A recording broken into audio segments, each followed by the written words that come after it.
OTA season is all the preparation that you need to know.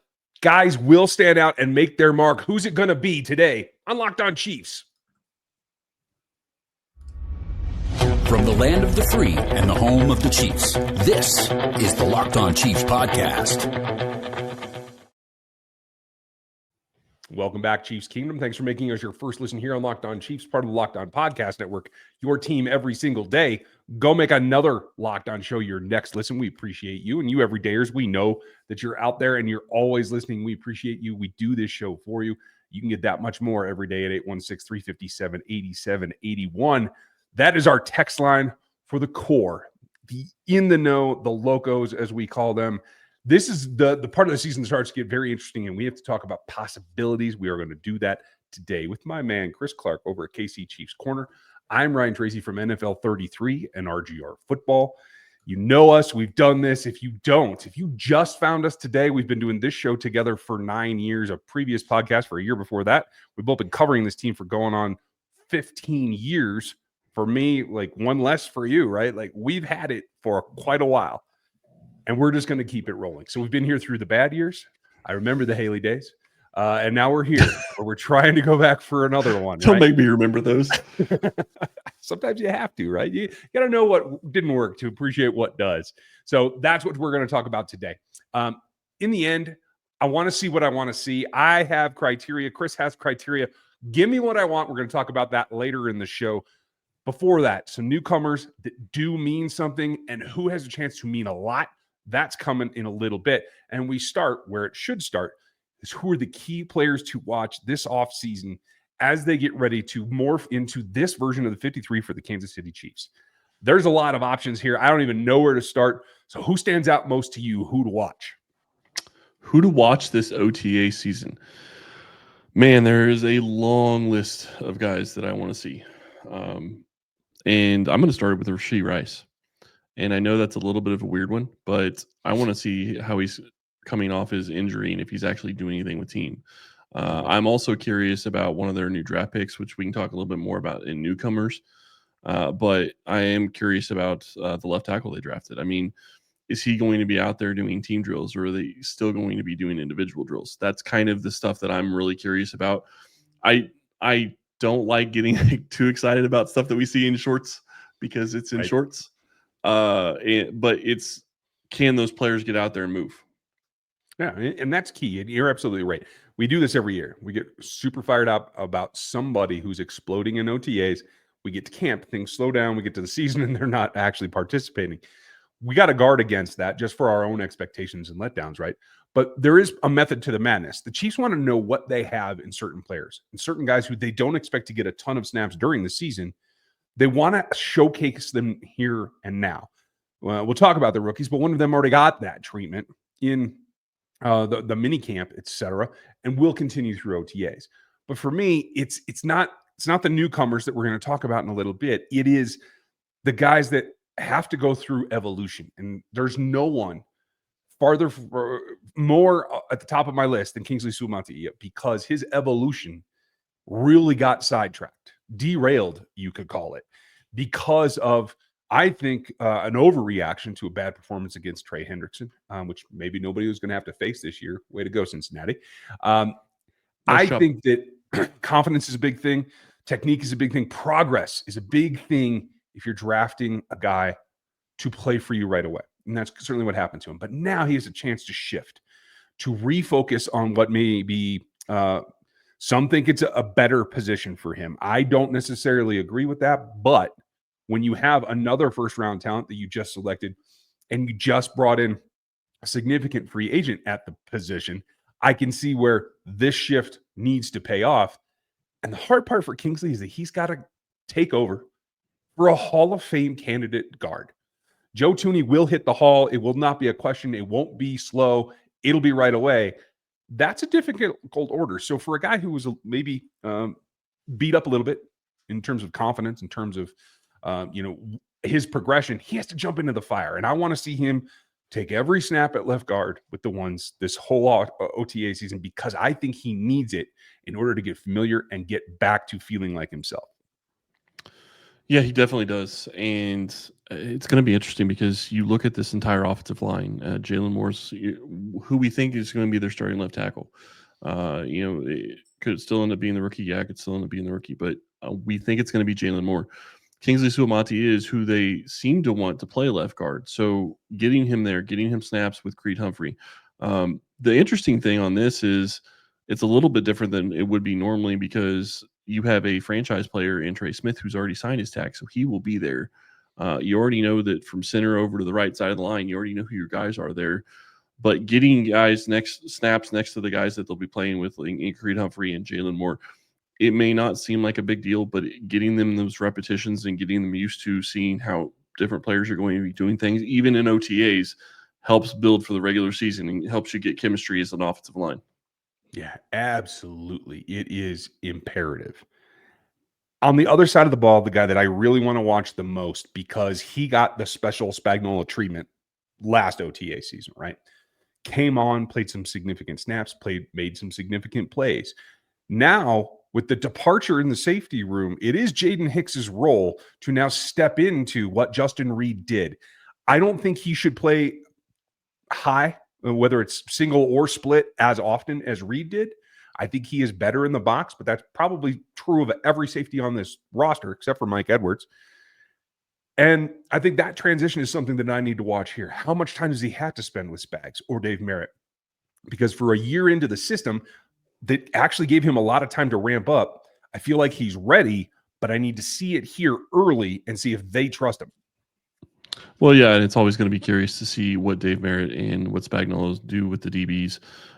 You look at some of the other additions that Kansas City has made, and we'll talk about one of them specifically in Christian Fulton in a moment, which is going to be another guy that is, somebody that you want to watch. Where does he come in right at OTAs? I would imagine that they're going to just start him right where he belongs, which is CB2.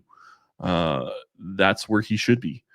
And if he is anywhere else, that's a little bit interesting, and we'll see how long that continues. But when we start looking at this defense and we start looking at what Spags has done, it seems like every single year they've had a rookie that they brought in and has been under Spags' arm pretty much the entire OTA season. So obviously that isn't going to be Jaden Hicks this year. He's not a rookie. But you have to wonder if there is a rookie on this roster that's a DB.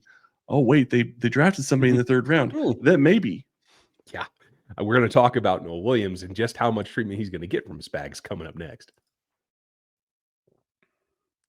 There's nothing like the atmosphere of the NBA playoffs. Every bucket, defensive stop, and moment feels huge. It's electric in those arenas. And with Game Time, you can be part of it without the stress of last-minute ticket hunting. Game Time makes it fast and easy to get playoff tickets, even when demand is sky high. Prices actually go down as tip-off gets closer, and their last-minute deals can save you up to 60%. I use it all over the place for every sports, every event I can get there, I do. Take the guesswork out of buying tickets last minute or not with Game Time. Download the Game Time app, create an account, and use our code LOCKEDONNFL for $20 off your first purchase. Terms do apply, but again, all you got to do is create an account, redeem our code LOCKEDONNFL for $20 off. Download the Game Time app today. It's last minute tickets, it's lowest prices, and it's guaranteed. Make sure you get out to KC Chiefs Corner and RGR Football and NFL 33 and check out everything else that we're doing. Kudos to you for an excellent segue alley-oop there. That was kind of fun. Nohl Williams is definitely the guy. Yeah, right? Hey, I'll smash it down. I can't jump anymore, but that's okay. Nohl Could Williams, you ever? Yes, I actually used to be able to. Okay. Back in the day. So you are old. It's okay. 60. It's fine. Yeah. Nohl Williams, I know my impression, I did a lot of work on him pre-draft, and the fit here comes down to one thing for me, and that's ball skills. But how do you see him and understanding that he's getting the preferential treatment from Spags right now? That's going to be the big question: is how does he step in and what does he do on this defense? I mean, we think that it's pretty obvious that Christian Fulton's going to step in and be CB2, and obviously Trent McDuffie is CB1. But he's going to be closer to CB3 when it comes to going to most starting sets. I think they will be using him inside. So that's the question. Is Nohl Williams the guy that's going to step in and be your starter at the other position, or is it going to be Jalen Watson? And do they give him reps trying to see if they can get him to mess up early on, because this is the time where you want guys to mess up. If they're going to make mistakes, this is when you want them to make mistakes, because this is when you can teach them and it's not going to cost you anything. Yeah, it could piss a coach off, and that's fine. Yeah. That's their job. But the reality is this is when you want them making mistakes. This is when you want to see how much they can learn and how much they can retain. And that's one of the biggest things I think that really works in Spags' favor, is he is going after DBs that he thinks can retain things and pick things up quickly. And this would be getting Nohl Williams into a starting role potentially this year quickly. It should come down to a battle. We're going to have a special on the battles that's coming here in the coming weeks, folks. Make sure you tune in to that by making sure that you're subscribed. I agree with you. And I think really the thing that stands out is you learn more from your mistakes, your negative plays in this part of the season than you do from your positive plays. There's a little affirmation that goes with doing something right. But when you do something wrong, you get corrected instantly. You take that away. It's ingrained a little bit more. And I do feel that feedback loop is important this time of year for newcomers. But it's not just rookies. The rookies are part of it, absolutely. But they have to fit in. And the most unique group here is what I think is going to start with a pair. And I'm starting to think of these interchangeable pieces as pairs. And for me, it could end up being that next to Chris Jones is a pair of Jerry Tillery and Omar Norman-Lott together as the other DT in a rotation. Now, we know you have Mike Pennell, definitely not a newcomer that we got to talk about. But these guys are new to the roster, new to Chris, new to playing between Chris and George. So I think that whole thing is something that I want to see the rotation, see how the vibe comes. And I know that's kind of silly to go off of vibe and feeling, but if they're making plays and they're joking around and they're jumping into the fire, that's a positive sign for me. Yeah, and it goes back to what I said about the offensive line. It's the same thing with the defensive line. You still have to understand your teammates. You still have to understand what they're capable of and how they do things. And we don't really get into the minutia of setting up pass rushes and trying to do run stops and all of that. But those players are going to understand this is what this player does well. This is what they do with their different moves to set them up. So they're going to have a clue as to what they're going to be doing and how they're going to be doing it, obviously based on just the defensive scheme, but they're also going to start seeing those small things that are going to click in and say, oh, that's what they're doing. Here's how I can, do something that's going to help me because they're doing something else that's going to put me in a different position. It all starts now. You may not be going in pads. You may not be going one-on-one full or any of that, but you still get that type of information right now. Yeah, and it's critical. You mentioned Josh Simmons earlier in the show. We won't know until we know what, if anything, he's going to be able to produce. But another newcomer that I do think is going to get reps early, and I really need to see what the role is going to be Elijah Mitchell. Because with the selection of Brashard Smith, another newcomer, rookie kid, I think Elijah Mitchell's the guy that has that kind of heat turned up underneath him. I don't think it has a lot to do with either Kareem Hunt or Isaiah Pacheco. Certainly not Carson Steele. The roles are just too different. It's Elijah Mitchell that I think I'm going to keep an eye on to see who's getting what, where, and when. Yeah, and that's going to be a big question. How are they going to play all these different running backs? How are you going to use all of them? How are you going to interchange them? And I mean, we'll get a little bit from OTAs, but we're not going to get a ton. I mean, all that stuff is really going to be coming out when you start getting the pads on and you start getting in training camp, because while knowing where you're supposed to be is part of it on the football field, one of the bigger parts that running backs have to be able to do is pass protect. And that's going to be a big equation as to who is going to play and when they're going to play when it comes to this Chiefs offense and pass catching. But that's a huge one.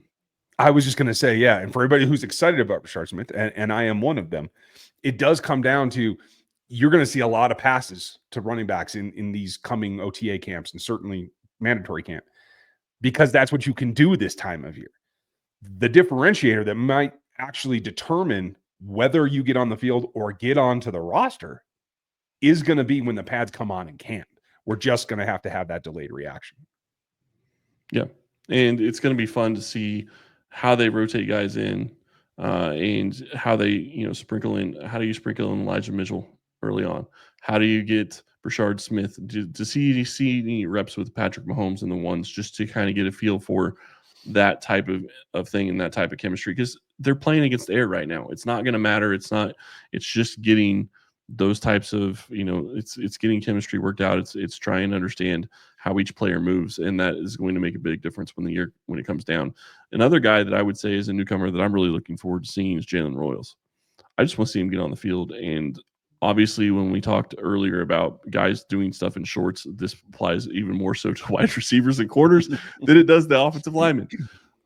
So I'm not going to get too excited about what Jalen Royals does in training camp, but it's just a matter, in OTAs, but it's just a matter of, can he step in and look like he's comfortable enough in the offense? And how does he look catching the ball? Is he running the right routes? How does he look speed wise? He is coming off an injury. He wasn't able to do the full combine thing like you would want him to. So how is that playing into all this as well? Yeah, I'm completely with you. There's certain things that I need to see. There's certain things that I want to see. We're going to have a little bit of fun. Andy Reid, you're on notice. Give me what I want next.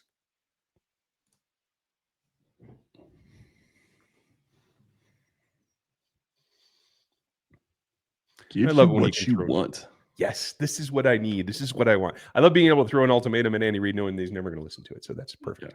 Yeah. I'll let you start because I know where I'm going to end up. Man, give me what I want. This really goes back to what we talked about the other day, or what I just talked about in the last segment. It's give me Jalen Royals and give me Xavier Worthy. I want to see those two guys on the field, and I want to see them working with Patrick Mahomes. And Xavier Worthy is more of, I want to see him on deep routes. I want to see him on deep crossers. I want to see him on fly routes. I want to see him trying to take the top off of defense and see if that connection started to work a little bit better that we saw at the end of last season. Yeah, that makes total sense to me. Can you pick up where you left off? And I know they're doing some work, that off campus, off whatever you want to call it, on their own. And has that grown from there? That makes total sense to me. I want, Andy, and this is really meant for Spags, I want you to turn things loose when it's just basic pass rush, okay? And that means I want to be justified. Everybody, I don't even have a count of how many people threw arm length at me the moment Ashton Gillotte was selected. But everything that you've heard from the organization, from Bradway on down, is that the dude plays with his hair on fire and he uses everything that he has to its utmost. I think he has a unique way of putting pressure on tackles and therefore the quarterback. And the way that I want to see him used is not in replacement of George Karlaftis. I want to see him come in on the other side when it is, I think, a little bit more free-flowing. And I want to see him and Leo Chenal line up together on the line, and maybe in a NASCAR, maybe down, whatever, but you don't know which one of them's coming and which one of them's dropping. And I think that is a really unique way for them to start to implement Gillotte into certain packages in the defense. That would be interesting. Seeing Gillotte come on the field and having Chenal right next to him, that would be an interesting look. And not knowing which one is coming, or both could be going. With the way Spags does things, and I know people hate it, but with the way Spags does things, you never know. You could end up having both those guys go, and you could have a defensive tackle drop into a zone. I'm not going that far. Well, you're not going that far, but they will do it more than likely at some point this season. Yeah, you're probably. If I get to see Leo, if I get to see Mike Pennell in coverage, I'm not going to be shocked. But okay, I digress. I want to see more. I want to get back to the offense that we saw at times early in the season last year, and I want to see Leo Chenal in on goal line stuff. I want to see that used more, because I think it gives them a different look, and it's something that is completely different than other teams are going to be ready for. Yeah. Anything you do to throw off the normal, I think, is important. We're going to have this whole lifelong discussion, or season-long discussion, not lifelong, although I think it probably will be, about how we're frustrated with how vanilla the schemes are until the bye. And then we're still a little frustrated, and it starts to a little bit more, but then we get to the postseason. It's like, oh, this is what we've been waiting for. I'm going to remind myself all offseason that that's the way it's going to go, and I shouldn't get too concerned. But that said, I want to see this guy come into camp lighter, even in OTAs, because I feel like he carries around enough bulk to do the hitting that he needs to do. And I hope if he's a little bit lighter, that speed comes out that I know he has in him, because I'm looking for somebody to allow Trent McDuffie to stay outside at times. Doesn't have to be all the time, but at times. And so the guy that I'm really interested to see is how they use in year 2 that's different from year 1 is Chris Rowland Wallace, because I think he can be a little bit of anything. I think if they're smart, Jamari Connor is now a robber safety in space, doing what he does well, being physical, being in the right place at the right time to take the ball away, because that's what he has a knack for doing. And you let the day-to-day sub work for Trent McDuffie at the nickel come in as CRW. I think there's potential for that to work out. Be an interesting one. I'm really going to be curious when we start talking about, you start looking at all the corners that they have on this roster, and CRW is way down that list. Not saying he's not on the roster, but he is down on that list below Jalen Watson. So then you get into a point where you're talking about having to keep 6 corners, and that would be getting rid of Josh Williams if you keep CRW. Yep, and Najee Johnson. Well, yes, but yeah, I'm not sure where I put Najee Johnson on that list. He's obviously under the top 5, but yeah, it's going to be an interesting problem the Chiefs are going to be in, and I'm curious to see how that works out when it comes to corner.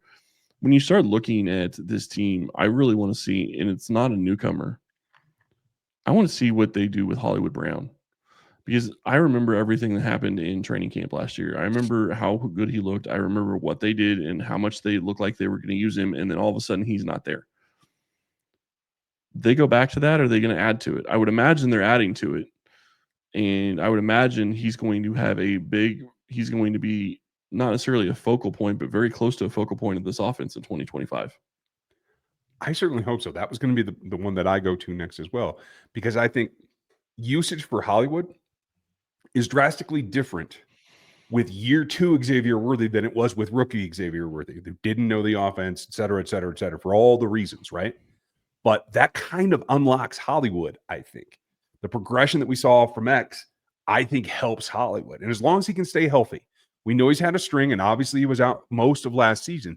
As long as he can stay healthy, this plan could work out the way they originally wanted, plus with the addition of what Worthy's been bringing. Well, what Worthy's been bringing and what Rice will bring when he comes back and what Royals is going to bring and Juju. Like, Juju is going to be the forgotten man here. But I can almost promise you there's going to be at least 1 or 2 times in the early part of the season where he comes up with a big clutch third down or maybe even a red zone play of some sort. He's going to have an impact. It may not be a big one, but he's going to do something in a game that's going to be big for this team. And I know he's going to be overlooked, but that's what's going to happen. That's what Andy Reid does. And Patrick Mahomes trusts him. That's the big thing. He's going to be put in those situations because Mahomes trusts him. So he's going to be a forgotten man on this team for the most part. But I really want to see. I want to see what Wiley is able to do. Yeah. We don't even talk about Wiley. No, because we have no understandably where he's at. Yeah. Right. Like, we have no idea where he's at. What's he going to be doing when it comes to OTAs? Is he going to be out there running? Is he going to be out there cutting? Is he going to be out there as tight end 2, tight end 3? Is that his role right now? Obviously, he's not going to take Travis Kelce's spot, but the question is where is he going to be? Is he going to be on the field, or is he going to be rehabbing? I would imagine that he's probably back to being able to work out and do full team things, but every player is different. So I'm curious to see that. And obviously, it doesn't really mean that if he's not available for OTAs, they won't be available for training camp. But him being out there for at least individual stuff would make you feel pretty good about training camp. Yeah, I have to agree. I would think that that's a big step forward, to tell you the truth. And just one comment on your Juju thoughts. Unlike years past, and he probably would hate me using this word, but if he hears it, sorry, Juju. If Juju Smith-Schuster is your possession receiver, 5th on the depth chart, you are cooking with gas. Yep. Yeah. I'll take it. You have a fantastic wide receiver room if he's your 5th and he's your possession guy. Yeah. I mean, that's imagine everything that it's not going to be quite the same, but imagine everything that Justin Watson did for this team. And that's about what Juju, I think, is going to be capable of this year. And what I think that their thought process and their role for him is going to be this year. But that also brings you to the next question is who's going to take that wide receiver 6 role, and can Nico Remigio step forward and do anything in the receiving room because we know what he can do as a returner. Yeah.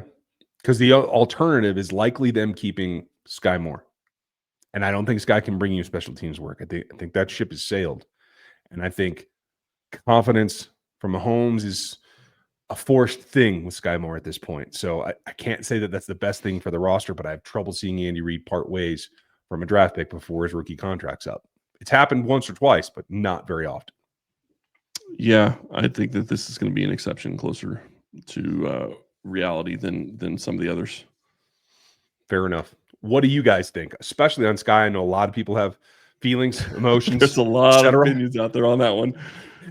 So hit us with what you think about wide receiver 6 in the comments, as well as all the things that you want to see, and we will try to run them down for you next week. We are going to be back in full flow as we always are with Matt and the whole 9 yards. So don't miss it. Like, sub, hit the bell. Check out another Locked On show for your next listen.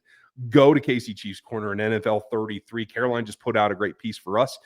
Then, and it is Chiefs-centric for those of you who have been waiting, and then make sure you check out RGR Football as well. We have a ton coming for you. Thanks for being with us today. Enjoy your weekend. We'll talk to you tomorrow on Monday.